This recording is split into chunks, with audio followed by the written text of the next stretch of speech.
ప్రకాశం భవనంలోని collector conference hall నందు TB forum మరియు TB ముక్తి భారత్ అభినయ సమావేశం నిర్వహించడమైంది. ఈ మీటింగ్ నందు టీబీ ముక్తి భారత్ అభియాన్ వాల్ పోస్టర్లను గౌరవ జాయింట్ కలెక్టర్ ఆర్ గోపాలకృష్ణ ఆవిష్కరించారు. ఈ సందర్భంగా జాయింట్ కలెక్టర్ గోపాలకృష్ణ మాట్లాడుతూ క్షయవ్యాధి సంభవం మరియు మరణాల రేటుపై గణనీయమైన ప్రభావాన్ని చూపే లక్ష్యంతో అన్ని రాష్ట్రాల్లోని అన్ని జిల్లాల్లో ఇంటెన్సిఫైడ్ టీబీ క్యాంపెయిన్ విస్తరిస్తుంది. టీబీ ముక్తి భారత్ అభియాన్లో భాగంగా టీబీ భారం ఎక్కువగా ఉన్న గ్రామాలపై దృష్టి సారించడానికి ఒక క్రమానుగత విధానాన్ని అవలంబించాలన్నారు.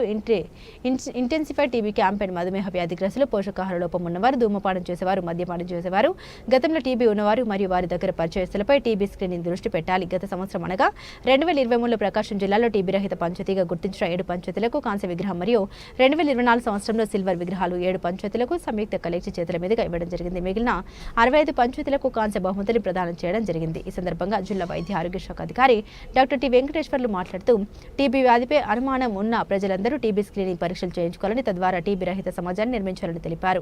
జిల్లా లెప్రసీ, ఎయిడ్స్ మరియు టీబీ అధికారి డాక్టర్ శ్రీవాణి మాట్లాడుతూ టీబీ వ్యాధిని నిర్మూలించడం అందరి బాధ్యతని, టీబీ సిబ్బంది సేవలు వినియోగించుకోవాలని తెలిపారు. టీబీ వ్యాధిని నిర్మూలించడంలో Panchayati Raj, PD, DRDA, PD, MEPMA వంటి అన్ని ఇతర శాఖల అధికారులు సహాయ సహకారాలు తీసుకోవాలని తెలిపారు.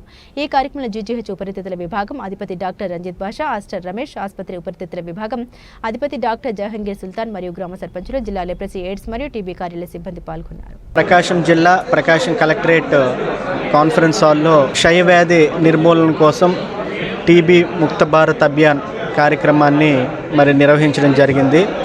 గుర్తించిన 72 పంచాయతీల్లో మనము ఈ రికగ్నిషన్ అనేది మన సర్పంచ్లందరికీ ఈరోజు ఇవ్వడం జరిగింది. అట్లాగే జూన్ 2వ తేదీ నుంచి జరగబోయే 100 రోజుల టీబీ ముక్త భారత్ అభియాన్ కార్యక్రమం కూడా ప్రారంభించడం జరిగింది. పోస్టర్స్ను కూడా ఆవిష్కరించడం జరిగింది.